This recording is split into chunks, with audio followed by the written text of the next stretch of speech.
Historia de la filosofía por Nicolás Abagnano, volumen 1, 325, parte tercera, Filosofía Escolástica, capítulo 22, Guillermo de Ockham, 321, la antropología. La crítica de Ockham tropieza aquí con el concepto central de la psicología, el del alma, como forma inmaterial incorruptible.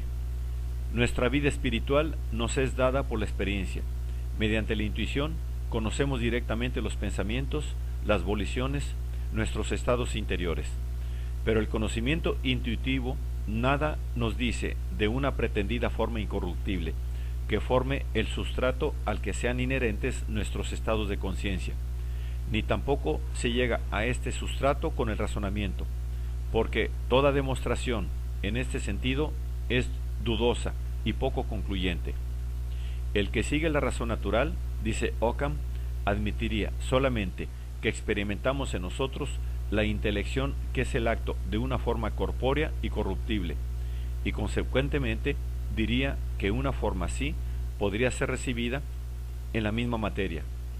Pero nunca experimentamos aquella especie de intelección que es la operación propia de una sustancia inmaterial, por lo cual, mediante la intelección, no podemos concluir que haya en nosotros, como forma, una sustancia incorruptible. En otras palabras, Ockham admite la posibilidad de que sea el cuerpo mismo el que piense, es decir, que el cuerpo sea el sujeto de aquellos actos de inteligencia que son el único dato seguro de donde el razonamiento puede partir en esta materia.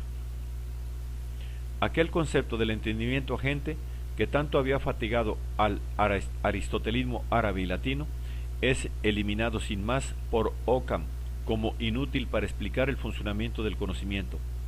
No es necesario, en efecto, para explicar la formación de los conceptos. Todos los conceptos, tanto las intenciones primeras como las intenciones segundas, son causados naturalmente, esto es, sin que intervengan el entendimiento ni la voluntad, por los objetos singulares presentes en la experiencia. Conocidas las cosas singulares en la intuición, se forman en nosotros espontáneamente, por su acción, los universales y las intenciones segundas.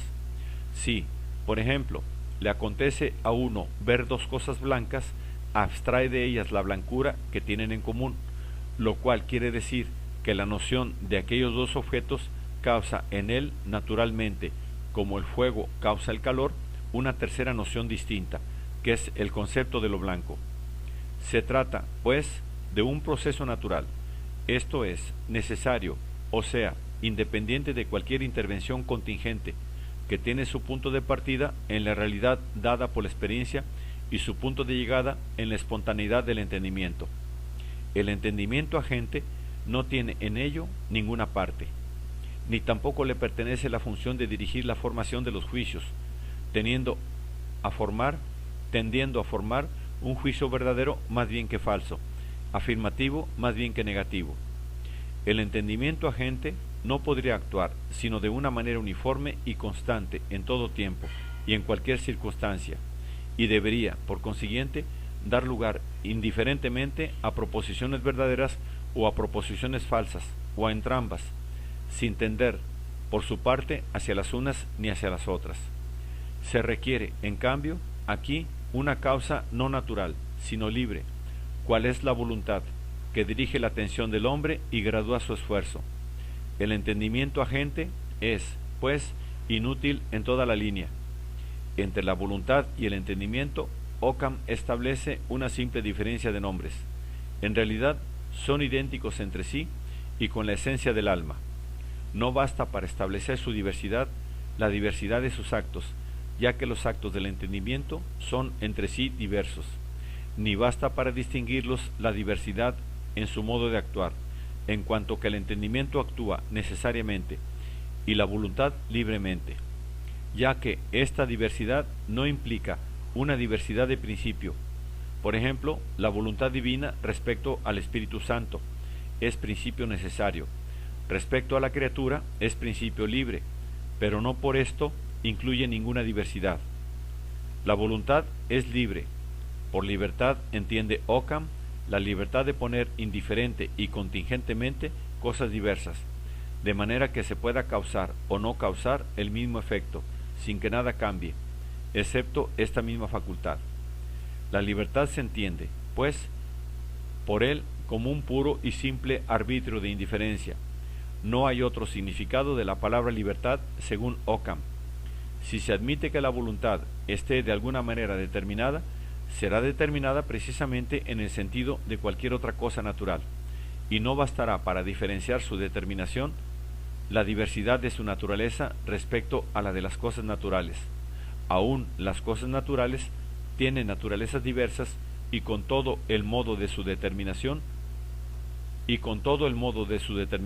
es uno solo y excluye la contingencia.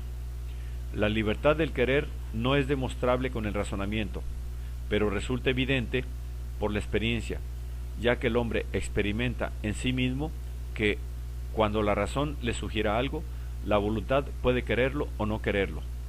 Que Dios pueda prever las acciones humanas, no obstante su carácter contingente y libre, es cosa que no se puede entender y esclarecer de ningún modo por parte del entendimiento humano. La voluntad libre es el fundamento de toda valoración moral. El hombre, dice Occam, puede actuar loable o represiblemente, y por consiguiente merecer o desmerecer, porque es un agente libre y porque muchos actos le son imputables. Todo acto diverso del acto de voluntad puede ser malo porque puede ser ejecutado por un fin malo o con una mala intención. Solo el acto voluntario, en cuanto está en poder del hombre, es absolutamente bueno, si es conforme a la recta razón. No basta que el acto sea conforme a la recta razón para que sea virtuoso. Es necesario que se derive exclusivamente de la voluntad libre. Si Dios determinase en mi voluntad un acto conforme a la recta razón, este acto no será virtuoso ni meritorio. Pero si el valor moral del hombre depende exclusivamente de la libertad del hombre, el destino ultramundano del hombre depende exclusivamente de la libertad de Dios. Occam hace suya la tesis opuesta a la de Pelagio. No hay nada que pueda obligar a Dios a salvar a un hombre.